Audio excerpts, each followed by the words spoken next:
SER Podcast. Radio Lindo. There is no greater love than what I feel for you. Una mirada particular para observar y contar. No greater love. Con Elvira Lindo. No heart so true. There is no greater thrill than what you bring to me.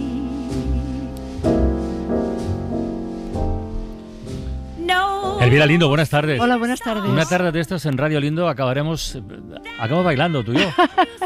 No, Así, yo no te voy a decir que no. así, Si me sacas, así no te agarráis, diré qué que músicas no. tan bonitas. Estamos de escuchando verdad. a Dinah Washington, que me encanta. Sí. Es una de las cantantes de jazz favoritas de Clint Eastwood. ¿Tú te acuerdas? ¿Sí? Sí.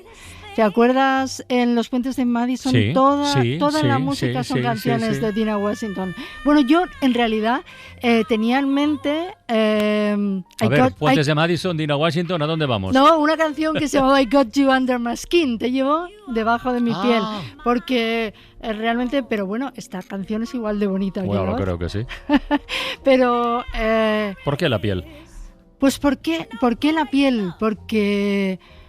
Bueno, a mí siempre me ha interesado la piel. Fíjate, te decía ahora fuera de antena que el otro día te vi como unas pupas aquí en el brazo. Tengo, sí. Yo es que tomo un anticoagulante que es Adiro por el ictus que tuve y cada rozadura en una puerta, cada golpecito o algo, ¡buah! Como si me hubieran dado una hostia. O sea, me quedan unos moratones, unos círculos aquí que tardan tiempo en desaparecer y la gente a veces me lo pregunta y a veces no. Pues y ahora sí. en manga corta pues se ven más, claro. Yo, por ejemplo, Sí. no te lo pregunté porque pensé, bueno, a lo mejor es algo que le preocupa. Entonces, no, porque sé lo que es. Bueno, no, Es pero, feo. No es que sea feo, Sí, es sí, que sí lo es. creo que con respecto a la piel tenemos especial cuidado. Es igual que si ves a una mujer con un moratón, Sí. pues no, hay veces que dices, bueno, se ha caído en las escaleras, se ha resbalado o qué le ha pasado. Yo si es algo muy evidente, tanto si es un moratón como un arañazo gordo en el brazo y todo, yo sí pregunto, ¿qué te ha pasado? Ya, Sí, porque, hay que preguntar, sí, seguramente. Yo creo que sí, pero bueno. Bueno, pero el caso es que la piel creo que nos lo dice todo. Sí. Primero nos preocupa un montón y luego es como una señal de todo lo que nos ocurre por dentro. Por eso las cosas a flor de piel son las cosas que... ¿A dónde vamos, Elvira? ¿A dónde vamos? ¿A dónde estamos yendo? Pues mira, el otro día estaba... me acuerdo que en El Guardián entre el Centeno, el protagonista, que es una frase muy famosa, Holden Caulfield decía, cuando acaba una novela que me gustaría llamar al autor para decírselo. Bueno, pues yo a veces leo cosas en el periódico y digo, me gustaría saber más allá de esta noticia.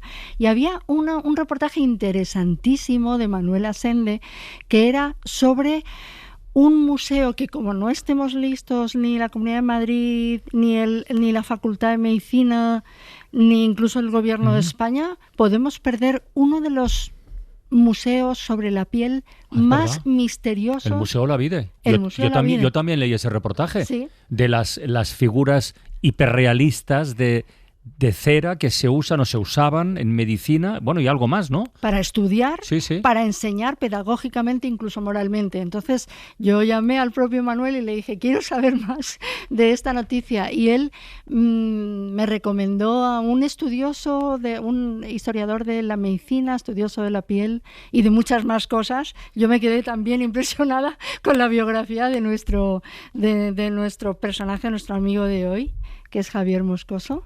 Javier Moscoso, buenas tardes. Buenas tardes, encantado de Javier estar aquí. Moscoso es historiador, investigador en el Instituto de Historia del CSIC, especialista en la historia cultural del cuerpo humano y en particular de la piel como símbolo social, cultural y emocional. Y además es filósofo. A ver, Lo tiene todo. Esto de la historia cultural del cuerpo humano, ¿cómo se come? Bueno, el cuerpo es un lugar donde se dan muchísimas... digamos que es un lugar de discusión social. En el cuerpo ocurren muchas cosas que no solamente nos ocurren a nosotros, sino que tienen que ver con nuestra posición en el mundo, con el lugar que ocupamos, con nuestras relaciones personales, con nuestras relaciones comunitarias, con nuestras relaciones sociales. El cuerpo no es solamente algo que nos pertenece, sino que es algo que está en el espacio público y que en consecuencia también se gestiona y se se cambia.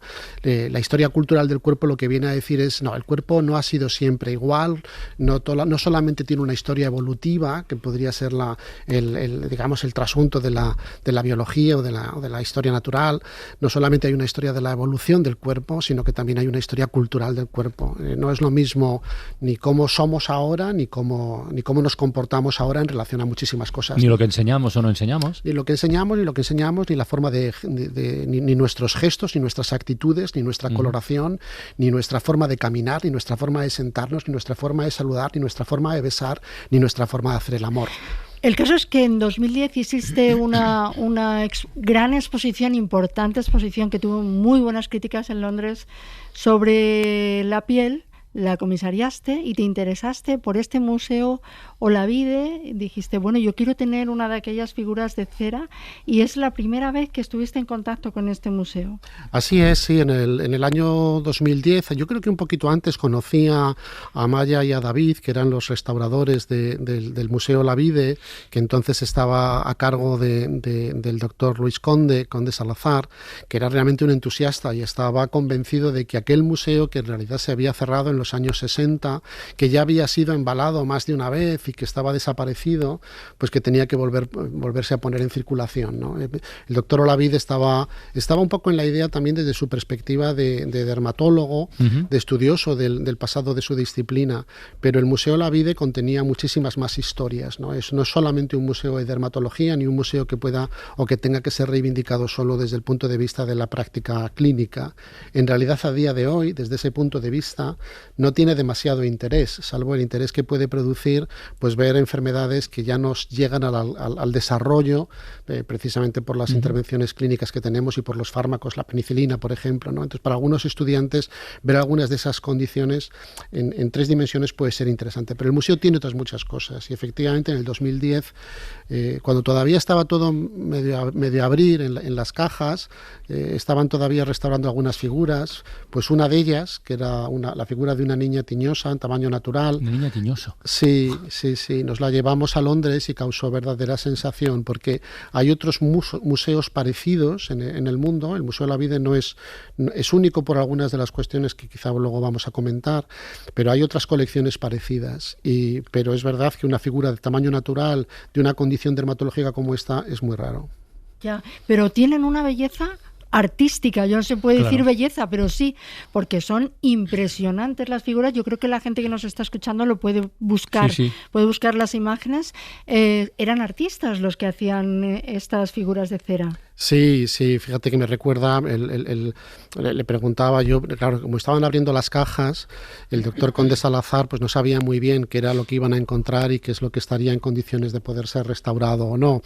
Y yo a veces le decía, bueno, pero tendréis un melanoma. Y entonces me decía, sí, tenemos un melanoma precioso. Esta idea, sí, pero desde el punto de vista clínico esto es muy interesante, porque quiere decir que tenían algunos muy buenos ejemplos de condiciones dermatológicas que debían ser. ¿Y qué técnica utilizan o utilizaban para hacer esto? Son moldes en cera. Eso también, el Museo Olavide puede ser reivindicado, a mi juicio, desde 3 puntos de vista, y los 3 son importantes. Uno es la propia historia de la educación clínica, de la educación médica, en este caso de la dermatología y de la enfermedad venérea en particular. La otra sería la reivindicación de la cera como instrumento de moldeaje artístico, de moldeaje del cuerpo humano, que era también algo que había quedado marginado dentro del contexto de las bellas artes. Es decir, la colección está en una facultad de medicina, pero podría también estar en una facultad de bellas artes. Y luego el tercer aspecto es la historia social. Hay una historia ahí de quizá lo que caracteriza más al Museo Olavide frente a otras colecciones es que tenemos todas las historias clínicas. Entonces hay algunas personas las que tenemos no el nombre, pero sí las iniciales, tenemos la descripción de en qué condiciones fueron, cómo se les hizo el molde, qué enfermedad tenían, cuál fue el tratamiento que se les dio y cuáles fueron sus recuperaciones. O sea, que estamos hablando de enfermos de verdad, digamos que tenían su nombre, unos niños que tienen tiña, por ejemplo. El otro día hablábamos de esas páginas que Pío Baroja en El Árbol de la Ciencia, porque esto es algo muy literario también. Estás hablando del mundo galdosiano, de los pobres, de los desamparados. Es casi una historia sociológica de los pobres, ¿no? Sí, de los pobres, de los destituidos, que además tienen esta doble vertiente pudiente, esto siempre ha ocurrido en la historia de la anatomía humana, son los pobres, los condenados a muerte, los ahorcados, los miserables, los que han servido precisamente de ejemplo anatómico, bien sea de anatomía del cuerpo humano o bien sea de lo que son las condiciones y las enfermedades, ¿no? Normalmente las personas de clases más pudientes no quieren servir para esos propósitos o no han servido para esos propósitos. En el caso de la historia de la anatomía, por ejemplo, en 1543, cuando Vesalio hace las disecciones que darán lugar al Gran Atlas de Anatomía, lo hace sobre 2 condenados a muerte y sabemos quiénes eran, sabemos lo que les pasaba. Bueno, pues esto es un poco parecido. Lo que tenemos son historias de muchísimas prostitutas, de muchas mujeres prostituidas, muchas personas que hacen lo que llaman las historias clínicas coitos impuros o que se dedican a tener estas vidas aventureras, de acuerdo con este lenguaje literario, donde no se sabe en efecto si es la literatura la que imita la medicina o si es la medicina la que imita la literatura. O sea, una colección con huellas de estigma también, con entre otras cosas, ¿no? Y de dolor. De muchísimo dolor, muchísimo sufrimiento, pero a lo que voy es también cómo estas mismas personas destituidas, como estas mismas personas marginadas han terminado siendo ejemplo de lo que es una condición clínica, de una condición dermatológica. ¿La mayoría de esas enfermedades no tienen desarrollo ya? Muchas de estas enfermedades ya no se ven en esos estadios tan desarrollados, lo cual también es interesante porque entonces lo que tenemos delante es una historia de enfermedades desaparecidas o de enfermedades que todavía existen pero que normalmente los médicos no verán en esos estadios tan desarrollados. El caso de la sífilis, por ejemplo, es bastante claro porque ahora se trata con penicilina y en principio no se desarrolla de la manera en la que se ve. A mí me impresionaba saber que también tenía fines pedagógicos, es decir, que se llevaba, yo que sé, a soldados o a mujeres para que vieran cómo podían acabar si actuaban, si tenían una vida disoluta, por así decirlo. Eso no, que yo sepa, no sucede en el caso de la colección de Olavide, pero sí sucede en otros museos similares, ¿no? En el caso, por ejemplo, de una colección que hay en Barcelona, sí tenemos constancia de que algunas de estas imágenes se distribuían y se colocaban en los barrios rojos. En el caso del Museo de Higiene de Dresde también contiene algunas figuras anatómicas en cera que también circularon en otro tipo de ámbitos. En realidad es difícil saber a veces dónde acaba la medicina y dónde comienza otro tipo de recreación, de espectáculo, de forma de educación social. Pero está entonces esta colección, que ahora nos contará si hay alguna esperanza de poder salvarla o llevarla a algún sitio donde... ¡Ay, qué cara se te ha puesto!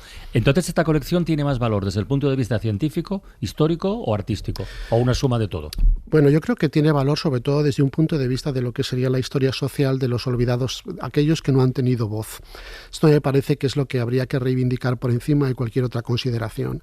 Es verdad que la colección en su conjunto ha sido custodiada por la Academia de Dermatología y Venenología de España, primero por el doctor Conde Salazar y después por el nuevo director. Y ellos obviamente tienen una visión clínica de lo que tienen entre las manos, pero no es la única lectura. A mi juicio, la lectura más interesante es precisamente la de reivindicar el papel social y las circunstancias sociales de una clase o de un tipo de personas que han desaparecido de la historia y de las que sin embargo tenemos ahora un magnífico testimonio por escrito y testimonio visual. Me encanta el concepto que utilizas de personas destituidas. El verbo destituir para el ser humano me parece una apreciación buenísima. Sí, son los derrotados, hay muchas maneras de nombrarlos, ¿no? Son los derrotados de la historia.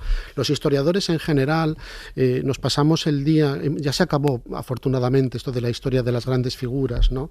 La historia de los reyes, la historia de las personas de poder, ¿no?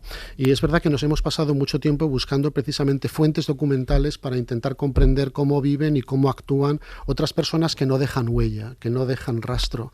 Aquí tenemos un museo que es un museo no solamente de rastros, sino incluso de retratos por escrito y de retratos visuales, de quiénes eran, de cómo estaban. Qué bien. Sí, esto es lo que yo creo que habría que reivindicar. Mi perspectiva sobre esto es que el museo podría ser, claro, ahora mismo está en peligro, como bien dices, la Facultad de Medicina de la Complutense pues ha amenazado con cerrarlo y con decirle, porque la Facultad de Medicina de la Complutense de alguna forma no es el depositario, pero no es el titular. ¿Y hay alguna alternativa sobre la mesa? Hay una prórroga, que yo sepa, de la propia Facultad de Medicina para no ejecutar el desahucio, pero de momento han ido metiendo de nuevo, como siempre, los objetos en las cajas. Es la vida en cajas, ¿no? La vida en cajas y la historia en cajas, que es muy triste que un país como el nuestro no pueda reivindicar, al mismo tiempo que reivindicamos la resignificación y la recatalogación y la reordenación de otros museos que tienen, sin duda, pues una necesidad de sacarlos de su pasado colonial, de reinventarlos, de reinterpretar esas piezas. Es muy triste que no podamos poner encima de la mesa lo que deben ser los nuevos museos del siglo XXI. Este sería un magnífico museo, ligado a otros, precisamente de eso, de los derrotados, de los destituidos. Porque ¿cuánto te ha ayudado a ti la cultura, las artes? Por ejemplo, la pintura, la literatura, se me viene a la cabeza Misericordia de Galdós, o novelas en las que realmente aparecen estos personajes, ¿no? Sí, sin duda, y en Fortunata y Jacinta, ¿no? Donde aparece este Maxi, que tiene probablemente una sífilis congénita, ¿no? Hay a veces, como digo, sobre todo en el ámbito del naturalismo, es difícil saber, esta conexión entre la medicina y la literatura es muy clara, ¿no? Pero también lo es con el caso de las bellas artes.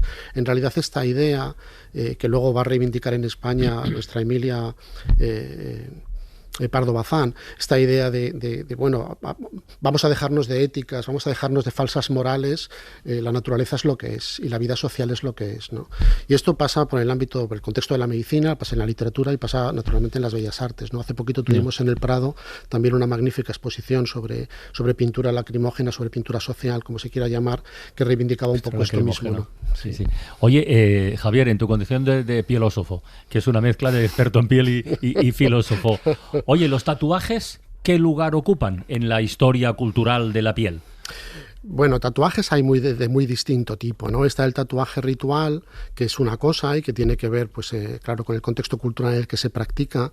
Y luego está el tatuaje que más conocemos en Europa, que es el tatuaje, digamos, de embellecimiento. Social, el tatuaje social, sí, ¿no? El tatuaje que además pusieron de moda, sobre todo, pues los militares a partir del siglo XIX y del siglo XX. Hay una magnífica colección de tatuajes de piel arrancada a marineros y soldados franceses, arrancada... Imaginamos que una vez muertos, ¿no? Los ingleses siempre han tenido la capacidad de coleccionar las cosas que no coleccionaba más nadie. Inverosímiles. Alguien decía, me parece que era Ian Gibson, ¿no? Que el mal inglés era la fusta, pero no es verdad. El mal inglés, la gran condición patológica, psicopatológica, es el coleccionismo, ¿no?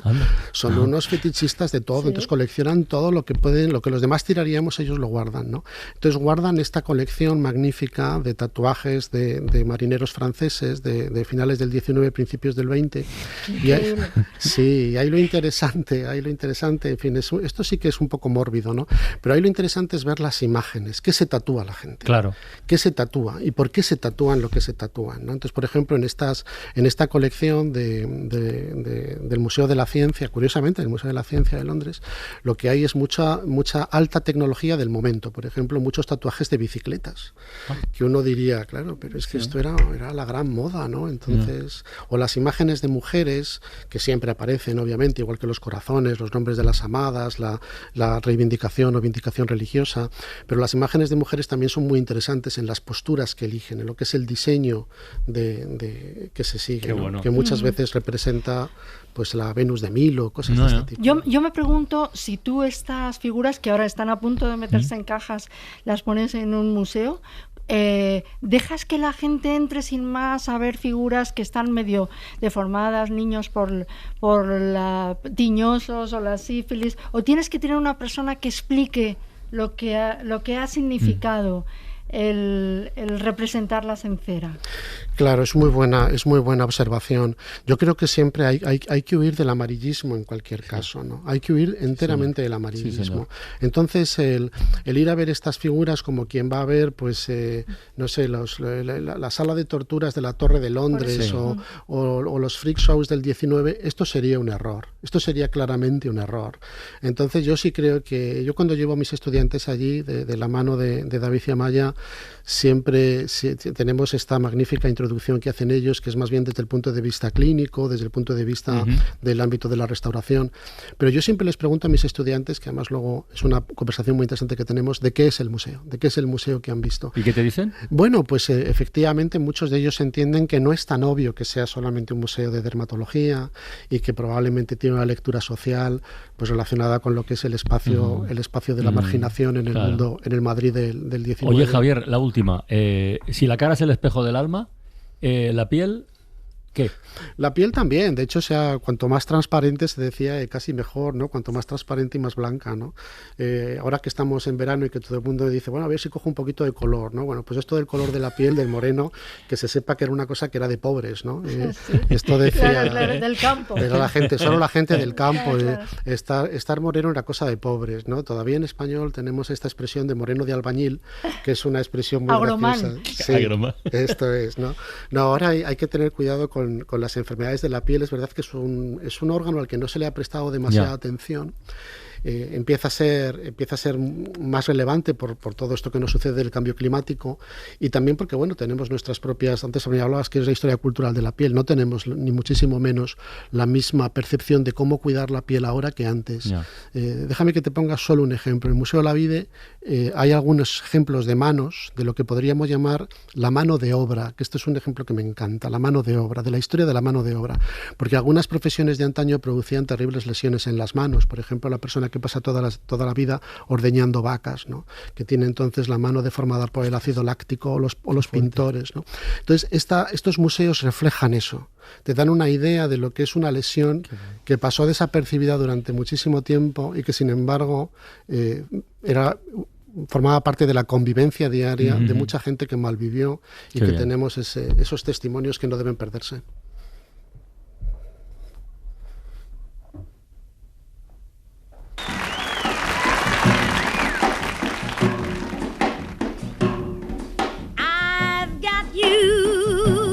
Under my skin. Tú querías esto, ¿no? Yo quería esto. Tú querías, pues aquí está. Deep in the heart of me, so deep in my heart, you're really a part of me. I've got you under my skin.